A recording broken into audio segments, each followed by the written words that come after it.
So my brain is just recovering from the manga that just was recommended by a friend. And it was only recommended because I think he knew what he signed up for when he told us about what he wanted us to do. So this friend knows more about manga than all of us, and he was like, who would read this for me buying your food for the next 2 to 3 days?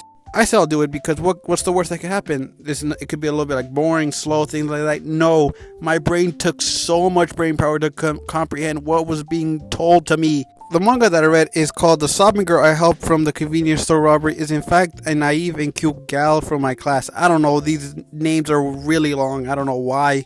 I thought it'd be like, oh, it's just romance manga. It's like, oh, I'll read it. It's not that bad. I'll get something out of it. But no, it was so much wilder and brain confusing. What happened? The MC asked out his childhood friend that he's known for a while and got rejected and is told this, which was, damn, that's very tough to him. I will be spoiling the things that I've read, and if you want to read it, best of luck to your brain power and try to complete it if you can, though. We also find out how his family is no longer alive and the bad thing happened to their family the way they ended up. So yeah, if you don't want to read that, that's up to you, but yeah, it's very difficult. After the main character gets rejected, he goes through the cycle of he doesn't want to live anymore because he got rejected and things like that. We also find out that as he was going to do what he wanted to, there was a robbery. He helped somebody out. Things go on to continue. He stays at their house because, of course, it's anime and manga. Things happen like that. And, of course, we see the girl main character and things happen. He asks them out because school gossip. I don't know why. They just continue to live together because both their parents are not there anymore, or one of them's on the trip, as we said from the female main character. But we also see how the childhood best friend is jealous that this is happening, even though you rejected the main character and she's mad at the main character. I don't get that. So you were telling me that you got mad because you rejected a guy and he moves on and you do not want him to move on. What is going on with these people? What? I don't get that. And of course it gets even more wilder. She follows them to their house and she's crying seeing them having fun. We also see how her parents get worried because she's not gone home yet. But we also see how she says that she likes the main character now after being jealous of him moving on.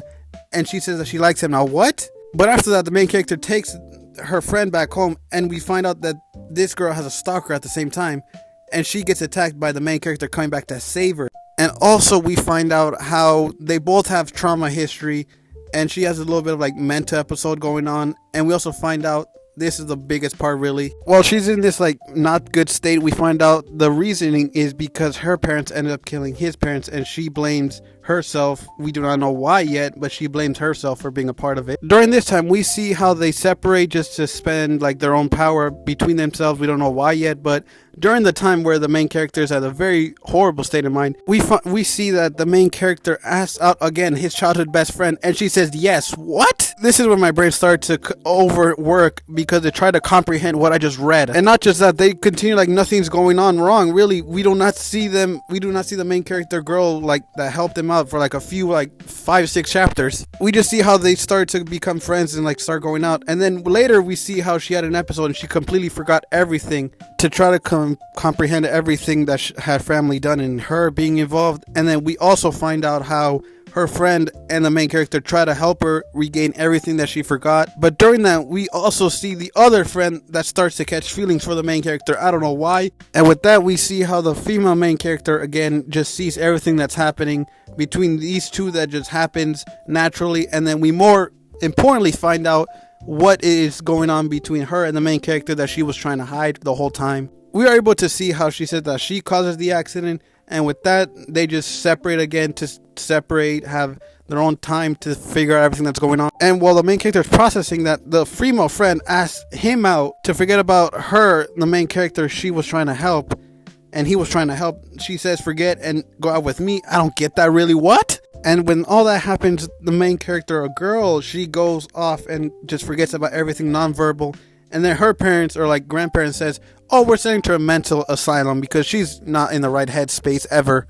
And when everything continues to happening and we think everything's over, no, the main character has a vision or something triggers it and he forgets everything that was going on. As the main character forgets everything, the female main character says to the best friend, you should take care of him as I don't want him to suffer anymore. Everything happened because of me. And things go on like that. We see how the best friend and the female main character just swap places and they start to become more friends, but the main character remembers everything again. I don't know how or why. And then in the end, everything starts to become better because at the very end, we're able to see this. It becomes happy, things like that. Everything goes on like that. But I don't know what to say because my brain stopped working halfway through this. I was like, I gotta finish this at least. And of course, I finished it. It took a while. My brain hurts after reading this. I don't know why, but the good thing is I got completed what was told to me, and I get my food, which was the most important thing. I don't know if this was worth it, though. If you got this far, that's good on you, because I don't know if I would have been able to have listened to that, because I don't know how it's gotten that bad just reading that book.